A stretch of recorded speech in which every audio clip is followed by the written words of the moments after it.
हमने ये देख लिया कि जेनेटिक इंजीनियरिंग या रिकॉम्बिनेंट डीएनए टेक्नोलॉजी किस तरह से परफॉर्म की जाती है, कौन से स्टेप्स इन्वॉल्व हैं।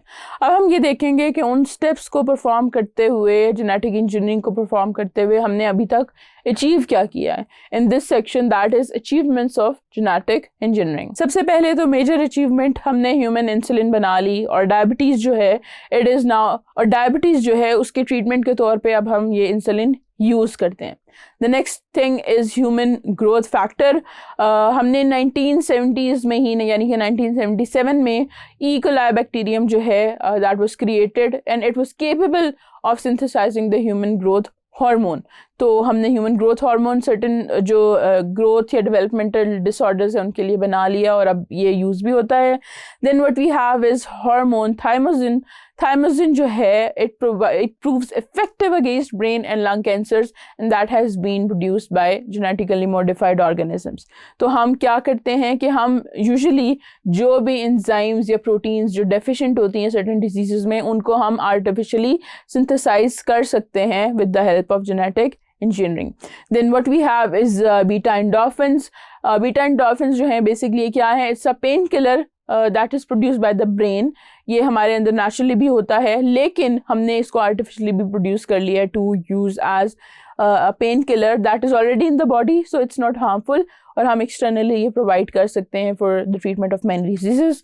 Then we have vaccines के हमने बहुत सारी safe vaccines बना ली हैं, like against the foot and mouth disease. ये हम अगर वेटनरी साइंसेस की तरफ चले जाएं तो ये वहाँ पे यूज़ होती हैं। Then we have many vaccines that have been produced against human diseases.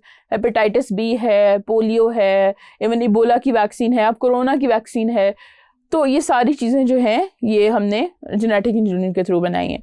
Then what we have is interferons. Interferons क्या हैं? ये एंटीवायरल प्रोटीन्स हैं। ये एंटीवायरल प्रोटीन्स हैं जो हमारी बॉडी के अंदर वैसे भी बनती हैं, लेकिन ऐसे लोग जो इम्यूनो कॉम्प्रोमाइज्ड हैं, जिनके अंदर इम्यूनिटी नहीं है उन वायरल पार्टिकल से लड़ने के लिए, उनके लिए हमने इंटरफेरॉन्स को आर्टिफिशियली सिंथेसाइज कर लिया with the help of GMOs. Then we have enzyme urokinase. Urokinase जो है it is used to dissolve blood clots. और ये ब्लड क्लॉट जो स्ट्रोक्स वगैरह के केसेस होते हैं, क्लॉट्स के केसेस होते हैं, उसमें हम यूज़ करते हैं यूरोकाइनेज को कि वो उन क्लॉट्स को डिसॉल्व कर सके, और हमने ये आर्टिफिशियली सिंथेसाइज किया हुआ है। Then we have technology called gene therapy, जिसका पहले भी जिक्र आता है, और उसको हम यूज़ करके हीमोफीलिया को जो है क्योर कर सकते हैं। That is not widely performed but still there are reported cases जहाँ पे इस तरह के जेनेटिक डिसऑर्डर्स को हमने जीन थेरेपी के थ्रू, जो इनहेरिटेड जेनेटिक डिसऑर्डर्स हैं या नॉर्मल जेनेटिक डिसफंक्शंस हैं, उनको हम ट्रीट करते हैं with the help of gene therapy. उसके अलावा कुछ ब्लड डिजीजेस हैं लाइक थैलेसीमिया और सिकल सेल एनीमिया, जो कि सिंगल जीन में डिफेक्ट की वजह से प्रोड्यूस होती हैं। तो जो भी डिजीज सिंगल जीन डिफेक्ट की वजह से होती है उसको ट्रीट करना with the help of gene therapy is easier. और हम ये करते हैं कि नॉर्मल जीन्स जो हैं, उन डिफेक्टेड जीन्स के अगेंस्ट हम नॉर्मल जीन्स जो हैं वो बोन मैरो के अंदर ट्रांसफ़र कर देते हैं, एंड इट इज़ पॉसिबल कि हम इन डिजीज़ को क्योर कर सकें। Still I am saying they are not very widely performed, अभी हमारी एक्सेस में भी नहीं है क्योंकि we are a third world developing country, इसलिए बट ये पॉसिबल है, ये हो भी चुका है।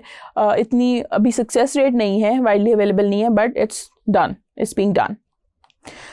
देन एनवायरनमेंट के अंदर भी हमारे पास जेनेटिक इंजीनियरिंग जो है वो एक बहुत ही इंपॉर्टेंट रोल प्ले करता है। We have develop plants that can fix nitrogen directly from the atmosphere, और क्योंकि बहुत सारे प्लांट्स को ज़रूरत होती है नाइट्रोजन की, और नाइट्रोजन जो है हमारा फर्टिलाइज़र से आ रही होती है या ज़मीन के अंदर जो नेचुरली नाइट्रोजन मौजूद होती है, जो बैक्टीरिया, कुछ नाइट्रोजन फिक्सेशन बैक्टीरिया होते हैं वो परफॉर्म कर रहे होते हैं। उस चीज़ को ओवरकम करने के लिए हमने ऐसे प्लांट्स बना लिए हैं जो डायरेक्टली एटमॉस्फेरिक नाइट्रोजन को यूज़ कर लेते हैं, और उनको फर्टिलाइज़र्स या जो सॉइल का नाइट्रोजन कॉन्टेंट होता है या वहाँ पे जो प्रोसेसेस के थ्रू आ रही होती है, नाइट्रोजन साइकिल के थ्रू नाइट्रोजन आ रही है, उस पर रिलाई नहीं करते। इसके अलावा हमने बहुत सारे प्लांट्स हैं ऐसे जो बना लिए हैं इसके अलावा हमने बहुत सारे ऐसे प्लांट्स हैं जो बायो रेमिडिएशन के लिए बनाए हैं।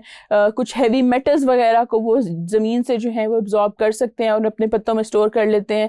Later on those plants are harvested, तो ज़मीन में जो हैवी मेटल्स की कंटेमिनेशन होती है वो रिमूव की जा सकती है उन प्लांट्स के थ्रू। उसके अलावा बायो रेमिडिएशन के लिए जो ऑयल स्पिल्स होते हैं, क्योंकि समंदर में बहुत ज़्यादा ऑयल स्पिल्स होते हैं, जहाँ पे बहुत बड़े बड़े बहरी जहाज़ चल रहे हैं वहाँ पे स्पिल्स हो जाते हैं। अब उन स्पिल्स को क्लीन करने के लिए भी we have specially design micro organisms that can feed on that oil. तो हम वहाँ पे माइक्रो ऑर्गेनिजम्स के कल्चर्स जो हैं इंट्रोड्यूस करा देते हैं और वो ऑयल को ब्रेक डाउन कर देते हैं स्मॉलर और मोर इको फ्रेंडली ऑल्टरनेटिव्स में। तो इस तरह से इन सारी चीज़ों को हमने अचीव किया है with the help of genetic engineering, and the work is still in progress कि हम आगे और क्या कर सकते हैं वो तो फ्यूचर ही बताएगा।